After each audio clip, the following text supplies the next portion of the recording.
Maayong hapon kaninyong tanan. Ako si Kyla May Zaspa de la Peña, kauhaan ug upat, mapasigarbuhong nagarepresentar sa Halad Inasal Festival sa Dakbayan, Santa Talisay. This costume represents the tourism culture and heritage of the Talisay city.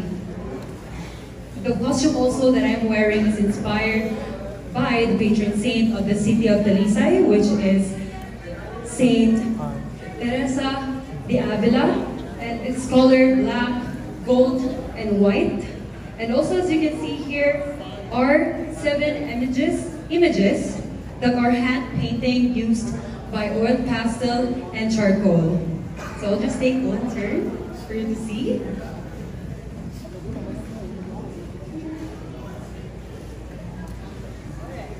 So here in front is the city of Talisay City Hall, the new City Hall of Talisay.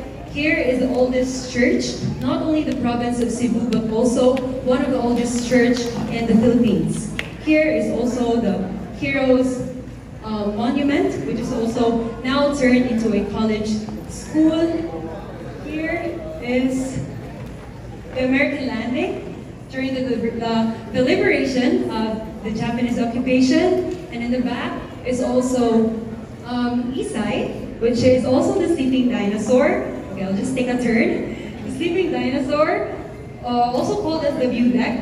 And here is also Crocodile Jump, one of the most famous zoos here in the province of Cebu. Here is the fountain in the plaza in front of City Hall. And yes, lastly, the new city of Talisay City. Thank you so much. Ang lechon sa Talisay, lamig. Thank you, everyone. Daghang salamat. Lamig yun. Dakbayan sa Talisay.